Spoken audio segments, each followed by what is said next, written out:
A quick show of hands. How many of you can tell where this picture is from? Like, what's the location of this picture right here? Sorry, who said that? Oh yeah, that's cool. That's actually really right. This is Chernobyl, where 33 years ago, a nuclear reactor exploded.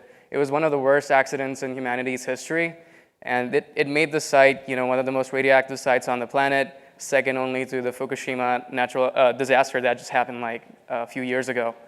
And yeah, basically 2,000 people died, and it was, again, one of the worst accidents that's ever taken place. So you're probably wondering, like, what sort of a person in their right mind would want to go to a place like Chernobyl and actually hang out there, and not just spend a few hours there, but spend a week there. And the answer really lies in the fact that I really wanted to experience what a full-blown out nuclear war would be. And Chernobyl is just the beginning. Chernobyl barely begins to describe the terrible picture that the humanity would experience, and the entire life forms will be wiped out for many centuries to come. And after spending a week in Chernobyl, I realized that I really wanted to find a way to stop war. And in order to stop war or to stop any sort of crisis, the best way is to predict it, to anticipate it ahead of time. And during the process of trying to predict war and trying to predict major geopolitical events like social uprisings, I ended up building something that's not just useful for geopolitical analysis, it's useful for investors, family funds, large corporations, small, medium-sized enterprises. And I'm super excited to share my story with you today. So I was born in the early 90s, and when I was born, I had a very binary worldview. There was a right and there was a wrong. There was a good and there was a bad. There was black and white. And by the time I was born, communism had already been defeated, and Western countries were spending less on social spending. Bill Clinton had just been sworn into power, and despite his best efforts, the arguments between Israel and the Arab world could not be resolved. Western economies continued to exploit extreme advancements in technology, such as the birth of the internet, whereas developed economies kept falling behind due to exposure to risk. And so there were disagreements in this world, and because of black swan events like 9/11 by the early 21st century, these disagreements were even more widened. Countries were being invaded. There was a difference between religious ideologies, so it almost felt like the world was falling apart even more and more. And by the end of the decade, you had the 2008 financial market crisis, and it calcified the difference between the haves and the have-nots. My generation, we've been blessed with being immersed in technology. Communication and mobility have sort of become a seamless thing. And just one generation ago, if you had to imagine the proliferation of technology, you could not have that. And thanks to internet-connected devices, all of that has changed. And all of a sudden, there's this flood of data, and every big company is looking for new sources of data. It's almost like a gold rush 2.0. Just think about it this way. 90% of all data was created in the last 2 years. So only 10% of all data was available to us until 2 years ago. So again, 90% of all data was created in the last 2 years. And this is the sort of figure that keeps me up at night. And all of this information, all of this noise, it's being overlaid onto a world that's becoming more and more extreme. Fringe views are becoming more mainstream, and the loudest voices often come from the two extreme ends of the spectrum. And these loud voices, what's happening is they're solidifying into a mass that is furthering its own cause more and more. So Facebook, Twitter, Google search, Instagram, they've become the playground for people's emotions. They're sort of an echo chamber which is forcing us to essentially consume data that adds hue to our own views. And by analyzing the strength of the noise across the two ends of the spectrum from left to right, and by reducing the human bias, my team of data scientists can demonstratively prove that elections are not about solving issues. They're more about who is more angry and who is more motivated. And organizations, politicians, countries who were aware of this exploited this at the right time to not only win the elections, but to strengthen the signals that matter to them and dampen the ones that don't. So you can actually do this as a home exercise. You can go home, you can access Google Trends, and Google Trends tells you how frequently is a certain word being searched and where is it being searched. And you can enter any racist word that comes to your mind, any bad word you can think of. And you can look at the data of how frequently these words were being searched 2 years leading up to the election of Donald Trump.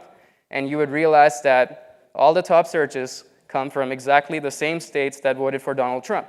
So in a way, people lie to each other, but you don't lie to Google. If you're looking for something racist, you will search for it. And this is a perfect manifestation of how extreme views are becoming mainstream. And by analyzing data like this, you can predict the future to a great extent. In fact, one of the greatest statisticians and forecasters, Nate Silver, correlated the fact that America was mostly racist as the biggest contributing factor to the election of Donald Trump. So that just blows my mind. And so as the world enters into a state of chaos, we often tend to look at things that are right in front of us while we ignore the massive forces and effects that are shaping the world today. There's a lot of chaos, there's a lot of noise. How do you make sense of the future? I actually began my journey of making sense of the future 7 years ago when I started a robotics company. And during the process, we helped farmers predict total harvest. We helped some of the biggest infrastructure companies in the world predict where there are structural faults within their infrastructure. And we accomplished quite a few engineering feats. And among other honors, I was declared by MIT as one of the youngest MIT Technology Review innovators under 35. But throughout the process, I was obsessed with the idea of automating people, replacing jobs. And after many years, I realized that my worldview was extremely limiting because machines tend to lack perception and context. What if you could combine machine intelligence with human behavioral data? You could have a better shot at predicting the future. And that's what I'm doing now. Enter Control, a company that is trying to identify trends among a sea of variables in a world full of noise. And we are providing prescriptive actions that our customers can take to amplify certain signals and dampen others. We are really trying to predict the future, but obviously we can't predict everything. For example, we cannot predict that, for instance, your neighbor's dog is going to die next year. That's impossible to predict. But we can point you in the direction of where the world is moving and how you can either nudge the trend upward or downward. Over the last 2 years, I have analyzed massive data streams from all over the internet. Google, Facebook. Think about it this way. Every single news article ever written in 64 different languages since 1979, every encyclopedia entry ever written, every government filing ever posted publicly, we have analyzed all of it. And what we've done is we've fed this to an algorithm that is creating something we call as a signal. And the signal is nothing but a visual representation of where the world is headed. It's a score between 0 and 100. So we can create a signal for, let's say, the Me Too movement.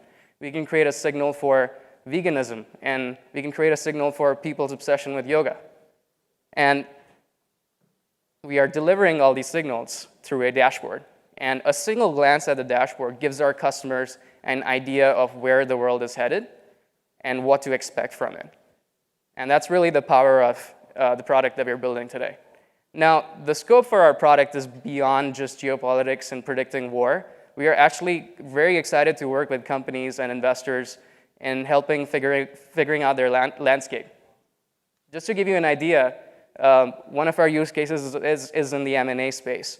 And our team of data scientists, they were able to detect a subtle uptick in the middle class, in the emerging middle class in Southeast Asia being obsessed with healthy activities, basically posting about their yoga mats and their gym subscriptions.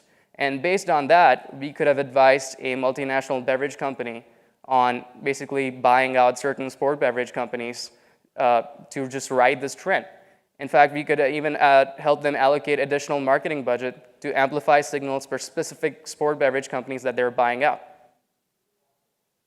Another example of where we could help dampen a specific signal is for a specific energy company that was mostly in bad news because they failed to anticipate the negative chatter that exists. They had a few environmental accidents a few years ago, and our team of data scientists could deliver a solid game plan on how they could dampen the signal and focus the company's public sentiment and attention on environmentally positive practices, while also enabling them to do good things for the world.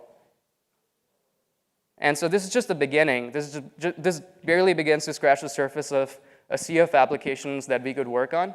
So whether you are a family office or a large corporation or a small, medium-sized enterprise, we want to help you anticipate the future. So let's talk. Thank you. Any questions?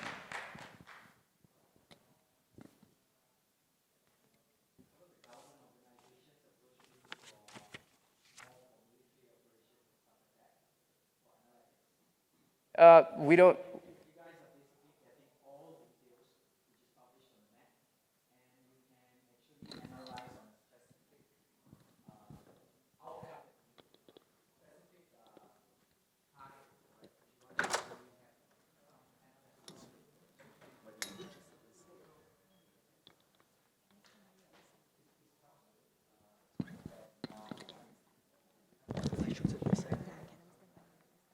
So we haven't gone there yet. We are interested in working on very specific use cases. So I gave you the example of how we could have helped out this beverage company essentially make certain acquisitions. So that's the kind of stuff that we're interested in doing, where there's a clear goal that they want to buy out a specific company, or they want to allocate marketing budget. So I would say that our focus right now is corporate resource allocation. That's the best way I can describe it. And so we want to help companies essentially channel their money in the best possible way. Any other questions, queries?